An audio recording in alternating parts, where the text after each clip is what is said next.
जय हिंद, वंदे मातरम, राम राम। सभी को एक बार फिर से आपका अपने यूट्यूब चैनल में तहे दिल से स्वागत करता है। जल्दी से फटाक से जुड़ जाइए, क्लास को करिए लाइक और शेयर। तो शुरू करते हैं आज का सेशन। पहला क्वेश्चन आपकी स्क्रीन पर आ चुका है साथियों।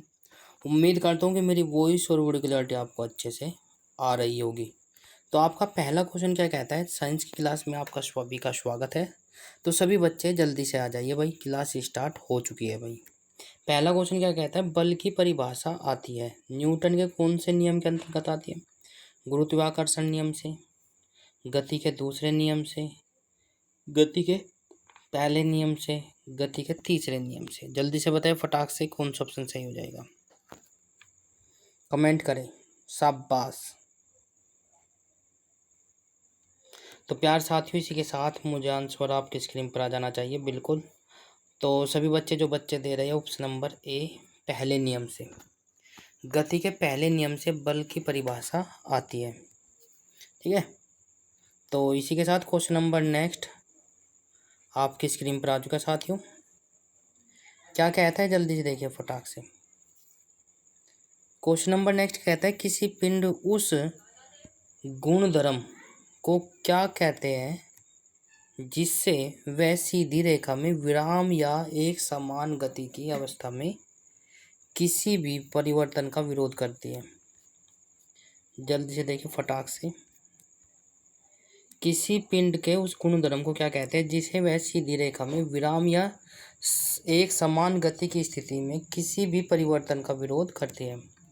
तो चार ऑप्शन आपके नीचे दिए गए, ए जड़त्व, बी कुछ भार, सी अक्रियता, सी गतिहीनता। जल्दी से कमेंट करें और बताइए कौन सा ऑप्शन सही हो जाएगा। बहुत ही हलवा पर्सन है भाई, बिल्कुल। समय समाप्त। इसी के साथ आंसर आपकी स्क्रीन पर आ चुका है, जड़त्व का नियम। जब कोई अपनी विराम अवस्था या गति की अवस्था का विरोध करता है, में परिवर्तन का विरोध करता है, तो वह जड़त्व का नियम या न्यूटन के गति का प्रथम नियम कहलाता है। राइट। अगला क्वेश्चन आपकी स्क्रीन पर आ चुका है साथियों। न्यूटन के पहले नियम को भी कहते हैं, न्यूटन के पहले नियम को क्या कहते हैं? अभी बता कर आया हूँ बस, यदि आपको मालूम है तो बताइए। ए जड़त्व का नियम, बी ऊर्जा का नियम, सी संवेग का नियम, डी आर घूर्णों का नियम। जल्दी से देखिए फटाक से कौन सा ऑप्शन सही हो जाएगा, कमेंट करें। काफ़ी महत्वपूर्ण क्वेश्चन है भाई, जल्दी से देखिए। साइंस के बिल्कुल बेसिक से क्वेश्चन लेकर आया हूँ जो आगामी परीक्षाओं के लिए महत्वपूर्ण है। समय समाप्त। इसी के साथ बहुत अच्छे, जबरदस्त। जो बच्चे ऑप्शन नंबर ए के साथ जा रहे हैं वो सही हो जाता है, जड़त्व का नियम। जड़त्व का नियम न्यूटन का पहला नियम भी कहलाता है। अगला क्वेश्चन आपकी स्क्रीन पर आ चुका है साथियों, जल्दी से देखिए। घोड़ा गाड़ी खींचता हुआ घोड़ा किस गाड़ी खींचता हुआ घोड़ा किस बल का कारण आगे बढ़ता है? किस बल के कारण आगे बढ़ता है? जल्दी से बताए फटाक से। गाड़ी खींचता हुआ घोड़ा किस बल के कारण आगे बढ़ता है? चार ऑप्शन आपके नीचे दिए गए। ए पृथ्वी द्वारा घोड़े के पैरों पर आरोपित बल से, बी घोड़े द्वारा अपने पैरों से पृथ्वी पर आरोपित बल से, सी घोड़े द्वारा गाड़ी पर आरोपित बल से, और डी हो जाएगा गाड़ी द्वारा घोड़े पर आरोपित बल से। जल्दी से देखिए फटाक से, चार ऑप्शन आपके नीचे दिखे, कौन सा ऑप्शन सही हो जाएगा। गाड़ी खींचता हुआ घोड़ा किस बल के कारण आगे बढ़ता है? तो समय समाप्त। इसी के साथ बहुत अच्छे, जो बच्चे ऑप्शन नंबर ए के साथ जा रहे हैं वो सही हो जाता है। आप सभी ने पढ़ा हुआ है बिल्कुल, पृथ्वी द्वारा घोड़े के पैरों पर आरोपित बल से गाड़ी को आगे खींचता है। राइट। अगला क्वेश्चन आपके स्क्रीन पर आता है साथियों।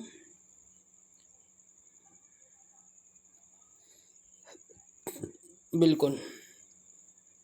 चलती हुई बस जब अचानक ब्रेक लगाती है, उसमें बैठे यात्री आगे की दिशा में गिर जाते हैं। इसको किसके द्वारा समझाया जा सकता है? जल्दी देखिए फटाक से। मोस्ट इम्पोर्टेंट क्वेश्चन है, बेसिक, बहुत ही अच्छा, और ये लाइफ में आपके साथ भी होता है। जब आप बस में बैठे हुए हो तो अचानक ब्रेक लगाने पर उसमें बैठे आप आगे की ओर गिर जाते, क्यों? न्यूटन के दूसरे नियम के कारण, न्यूटन के पहले नियम के कारण, या न्यूटन के तीसरे नियम के कारण? और डी हो जाएगा सापेक्षता का सिद्धांत। जल्दी से कमेंट करें और बताइए कौन सा ऑप्शन सही हो जाएगा। तो प्यार साथियों समय समाप्त इसी के साथ। बहुत अच्छे जबरदस्त जो बच्चे ऑप्शन नंबर न्यूटन के पहले नियम के अकॉर्डिंग। ठीक है भाई, तो ऑप्शन नंबर ए हो जाएगा न्यूटन का पहला नियम। जब गाड़ी में बैठे अचानक ब्रेक लगाने से तो उसमें बैठे यात्री आगे की ओर गिरने लगते हैं, उसका कारण होता है न्यूटन का पहला नियम। ठीक है भाई, आगे चलते हैं। अगला क्वेश्चन आपकी स्क्रीन पर आ चुका है साथियों। क्या कहता है? मोस्ट मोस्ट मोस्ट इम्पोर्टेंट है, कई बार एग्जामों में पूछा गया है। बिल्कुल साइंस की क्लास है भाई आपकी, बिल्कुल ऐसे ही आपकी डेली क्लास होती है, तो आप लोग सहयोग करें, ज़्यादा से ज़्यादा बच्चे क्लास को लें। रॉकेट की कार्य प्रणाली किस सिद्धांत पर आधारित है? चार ऑप्शन आपके नीचे दिए। न्यूटन का प्रथम सिद्धांत, न्यूटन का द्वितीय सिद्धांत, आर्किमिडीज का सिद्धांत, या न्यूटन का तृतीय सिद्धांत, तृतीय नियम। जल्दी से बताएं फटाक से। रॉकेट का कार्य प्रणाली किस सिद्धांत पर कार्य करती है या होती है, आधारित होती है? जल्दी से बताएं फटाक से। चार ऑप्शन आपके नीचे दिए, कमेंट करिए। बहुत ही आसान सरल, कई बार आ चुका है। SSC, CPO, MTS, CHSL, army, Agniveer के लिए काफ़ी महत्वपूर्ण और आगामी सभी परीक्षाओं के लिए महत्वपूर्ण है। तो ऑप्शन नंबर क्या हो जाएगा? क्रिया प्रतिक्रिया का नियम भी कहते हैं इसको, न्यूटन का तृतीय नियम के कारण। ठीक है, न्यूटन के तृतीय नियम के कारण रॉकेट जो है आगे की ओर बढ़ता है, या रॉकेट नियम का पालन करता है, न्यूटन के तृतीय नियम का। ठीक है भाई, अगला क्वेश्चन देखिए। अगला क्वेश्चन क्या कहता है? अश्व यदि एकाएक चलना प्रारंभ कर दे तो अश्वरोही के गिरने की आशंका के कारण होते हैं। एक बार फिर से, अश्व यदि एकाएक चलना प्रारंभ कर दे तो अश्वरोही के गिरने के आशंका के कारण होते हैं। ए द्रव्यमान का संरक्षण के नियम के कारण, बी विराम जड़त्व के कारण, सी गति के तृतीय नियम के कारण, डी हो जाएगा जड़त्व के नियम। जल्दी से बताएं।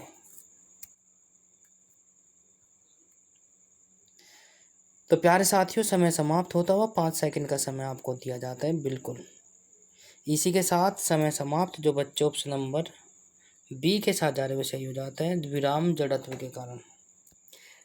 अश्व यदि एकाएक चलना प्रारंभ कर दे तो अश्वरोही के गिरने की आशंका का कारण क्या होता है? विराम का जड़त्व के कारण। क्यों? वह विराम में रहने की कोशिश करेगा, इसलिए। अगला क्वेश्चन आपकी स्क्रीन पर आ चुका है साथियों। क्रिकेट का खिलाड़ी तेज से आती हुई बॉल को क्यों आने हाथ को पीछे खींच लेता है, अपने हाथ को पीछे की ओर खींच लेता है? जब आपने देखा होगा क्रिकेट सभी देखते हैं या खेलते भी है, जब आप लोग कैच लेते हो तो वह अपने हाथों को पीछे की ओर खींच लेता है कुछ समय के लिए, थोड़ी गति से, तो उसमें चोट लगने की संभावना और कम रहती है और कैच भी अच्छे तरीके से दी जाती है। उसका कारण बताने, हो सकता है, चार ऑप्शन आपके नीचे दिखे, हो सकता है कि उसे अधिक बल लगाने की आवश्यकता हो, बी हो सकता है कि उसे कम बल लगाने की आवश्यकता हो, सी हो सकता है बल त्वरित स्थिति में रह सकता है, डी हो जाएगा बॉल विश्राम की स्थिति में आ सकती है। तो प्यारे साथियों जल्दी से कमेंट करें और बताएं कौन सा ऑप्शन सही हो जाएगा। बिल्कुल समय समाप्त इसी के साथ। बहुत अच्छे जबरदस्त जो बच्चे ऑप्शन नंबर डी के साथ जा रहे हुए सही हो जाते हैं, बॉल विराम की स्थिति में आ सकती है, इसीलिए उसको अपने हाथों को थोड़ा सा बॉल की दिशा में चलाना पड़ता है। नेक्स्ट क्वेश्चन आपकी स्क्रीन पर आ चुका है साथियों। बल गुणनफल है, बल जो है गुणनफल है किसका? ए द्रव्यमान और वेग का, बी भार और वेग का, सी भार और त्वरण का, डी द्रव्यमान और त्वरण का। जल्दी से कमेंट करें और बताएं कौन सा ऑप्शन सही हो जाएगा। शाबाश, बहुत अच्छे जबरदस्त जो बच्चे ऑप्शन नंबर बल गुणनफल किसका होता है? द्रव्यमान गुणा त्वरण का। F बराबर m में, m बोले तो द्रव्यमान, a बोले तो त्वरण होता है।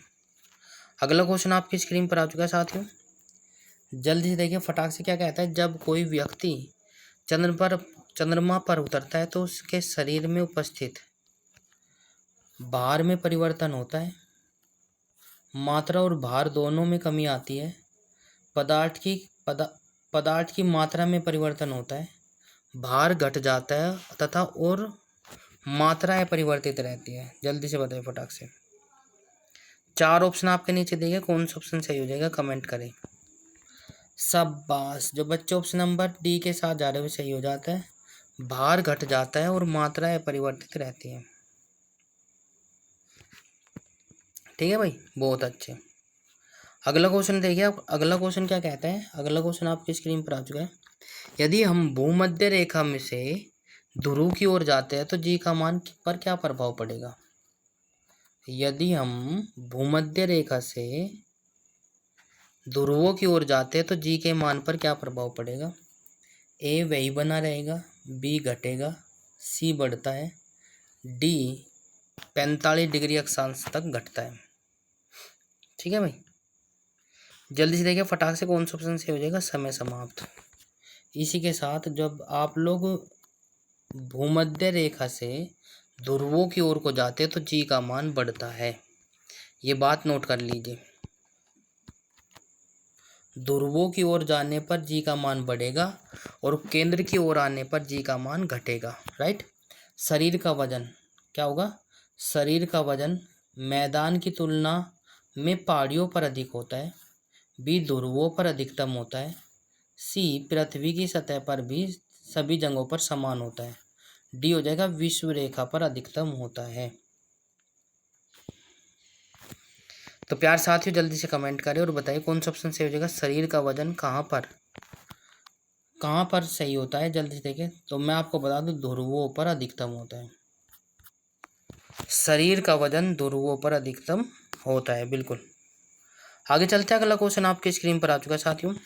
उम्मीद करता हूँ कि मेरी वॉइस और वीडियो क्लियरिटी आपको अच्छे से आ रही होगी। आप सभी का प्यार और सपोर्ट हमारे लिए बहुमूल्य है। तो 20 किलोग्राम के वजन को जमी के ऊपर 1 मीटर की ऊंचाई पर पकड़े रखने के लिए क्या कार्य करना पड़ेगा।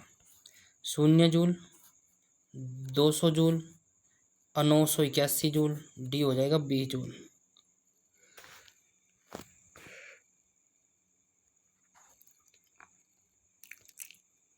तो समय समाप्त। इसी के साथ बहुत अच्छे 20 किलोग्राम के वजन को जमी के ऊपर 1 मीटर की ऊंचाई पर रखने, जमीन है ये, जमी नहीं है भाई, ठीक है नहीं। तो 1 मीटर की ऊंचाई पर पकड़े रखने के लिए क्या कार्य करना पड़ेगा। तो आंसर आपकी स्क्रीन पर आ चुका है 0 जूल कार्य करना पड़ेगा, ऑप्शन नंबर ए। अगला क्वेश्चन आपकी स्क्रीन पर आ चुका है साथियों। एक व्यक्ति की दीवार को धक्का देता है, एक व्यक्ति दीवार को धक्का देता है, ठीक है, पर उसे विस्थापित करने में असफल रहता है। तो वह कार्य कर रहा है कैसा। जब आपने देखा होगा कभी कभी किसी को धक्का देते हो तो वो गिरता नहीं है, तो उसका कार्य क्या हुआ। अधिकतम कार्य, कोई कार्य नहीं, ऋणात्मक कार्य, धनात्मक परंतु अधिकतम कार्य नहीं। तो जल्दी देखिए फटाक से 4 ऑप्शन आपके नीचे देखिए, कौन सा ऑप्शन सही हो जाएगा कमेंट करें। शाबाश, समय समाप्त। इसी के साथ मैं आपको बता दूं कोई कार्य नहीं। जब कोई वस्तु पर बल लगाया जाता है और वह अपनी विराम अवस्था में रहती है तो उस पर किया गया कार्य जो रहता है वो 0 रहता है। राइट, बिल्कुल। इसी के साथ क्वेश्चन नंबर नेक्स्ट आपकी स्क्रीन पर आ चुका है साथियों। क्या कहता है भाई, जल्दी देखिए फटाक से 4 ऑप्शन आपके नीचे देखिए। पहाड़ी पर चढ़ता एक व्यक्ति आगे की ओर झुक जाता है, क्यों। जब आप लोग पहाड़ी पर लंबी यात्रा करते हैं तो अपने शरीर को आगे की ओर झुका लेते हो, क्यों। फिसलने की संभावना कम हो जाए, शक्ति संरक्षण हेतु, स्थायित्व बढ़ाने के लिए, तेज चल सके इसलिए। जल्दी से देखिए फटाक से कौन सा ऑप्शन सही हो जाएगा कमेंट करें। तो प्यार साथियों समय समाप्त। स्थायित्व बढ़ाने के लिए आगे की ओर झुकना पड़ता है। स्थायित्व बढ़ाने के लिए पहाड़ी पर चढ़ता एक व्यक्ति आगे की ओर झुक जाता है स्थायित्व बढ़ाने के लिए, ठीक है ना। तो ये काफ़ी महत्वपूर्ण हो जाता है। आगे चलते हैं, अगला क्वेश्चन आपकी स्क्रीन पर आ चुका है साथियों। जल्दी से देखिए। पानी से भरी डाँठ लगी बोतल जमने पर टूट जाएगी, क्यों। पानी से भरी डाट लगी बोतल जमने पर टूट जाएगी, क्यों? क्योंकि कांच ऊष्मा का कुचालक होता है। जमने पर जल का आयतन बढ़ जाता है। जमने पर जल का आयतन घट जाता है। जमने पर बोतल सिकुड़ती है। तो जल्दी से कमेंट करें और बताएं कौन सा ऑप्शन सही हो जाएगा। तो प्यार साथियों, समय समाप्त। इसी के साथ बहुत अच्छे, जबरदस्त। जो बच्चे ऑप्शन नंबर बी के साथ जा रहे हैं वो सही हो जाता है। जमने पर जल का आयतन बढ़ जाता है, इसलिए बोतल लगी डाट या पानी से भरी डाट लगी बोतल जमने पर टूट जाती है। अगला क्वेश्चन आपकी स्क्रीन पर आ चुका है साथियों। जल के आयतन में कोई परिवर्तन होगा। जल के आयतन में कोई परिवर्तन होगा यदि तापमान 9 डिग्री सेंटीग्रेड से गिरकर 3 डिग्री कर दिया जाए। ठीक है, 4 ऑप्शन आपके नीचे देखिए, जल्दी से देखिए। जल के आयतन में कोई परिवर्तन होगा यदि तापमान 9 डिग्री सेंटीग्रेड से गिरकर 3 डिग्री सेंटीग्रेड कर दिया जाता है। ए, पानी जम जाएगा। बी, आयतन पहले घटेगा और बाद में बढ़ेगा। सी, आयतन पहले बढ़ेगा और बाद में घटेगा। डी हो जाएगा आयतन में की परिवर्तन नहीं होगा। आयतन में कोई परिवर्तन नहीं होगा। ठीक है नहीं, तो जल के आयतन में क्या परिवर्तन होगा यदि तापमान 9 डिग्री सेंटीग्रेड से गिरकर 3 डिग्री हो जाएगा। तो जल्दी से देखिए, फटाक से कमेंट करें और कौन सा ऑप्शन सही हो जाएगा। तो मैं आपको बता दूं, बिल्कुल सही जवाब जो बच्चे ऑप्शन नंबर बी के साथ जा रही है। आयतन पहले घटेगा बाद में बढ़ेगा। ठीक है, बिल्कुल ऑप्शन नंबर बी वाला सही हो जाएगा। अगला क्वेश्चन आपके स्क्रीन पर आ चुका है साथियों। क्या कहता है, एक झील में तैरने वाली इस्पात की नाव के लिए नाव द्वारा विस्थापित पानी का भार कितना होगा? एक झील में तैरने वाली इस्पात की बनी नाव के लिए नाव द्वारा विस्थापित पानी का भार कितना होगा? नाव के भार के बराबर, नाव के उस भाग के बराबर, भार के बराबर जो झील के पानी की सतह के नीचे है, या फिर नाव के भार से ज़्यादा या नाव के भार से कम। तो प्यार साथियों, समय समाप्त होता हुआ। बहुत अच्छे, ज़बरदस्त। एक झील में तैरती हुई इस्पात की नाव के लिए नाव द्वारा विस्थापित पानी का भार जो है नाव के उस भाग के भार के बराबर होगा जो झील के पानी के सतह के नीचे है। ऑप्शन नंबर बी वाला सही हो जाएगा। बहुत अच्छे। अगला क्वेश्चन आपकी स्क्रीन पर आ चुका है। अगला क्वेश्चन क्या कहता है, जल्दी से देखिए फटाक से। किसी कालीन की सफाई के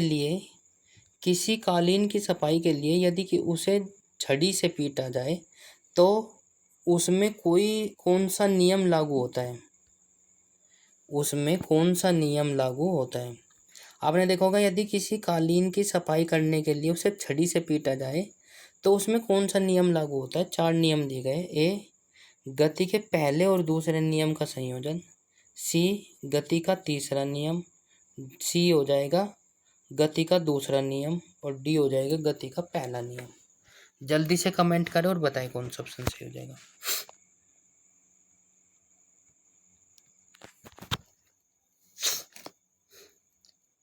तो प्यार साथियों, समय समाप्त। इसी के साथ मैं आपको बता दूं, ऑप्शन नंबर क्या हो जाएगा? गति का पहला नियम हो जाएगा ऑप्शन नंबर डी।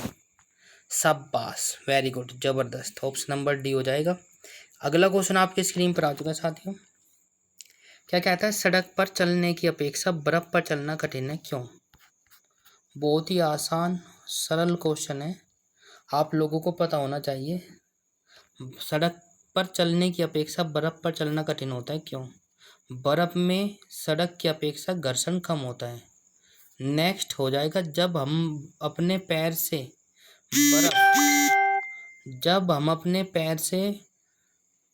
से धक्का देते हैं तो बर्फ का कोई प्रतिक्रिया व्यक्त नहीं की जा सकती। या सड़क बर्फ से सख्त होती है या बर्फ सड़क से सख्त होता है। जल्दी से देखिए।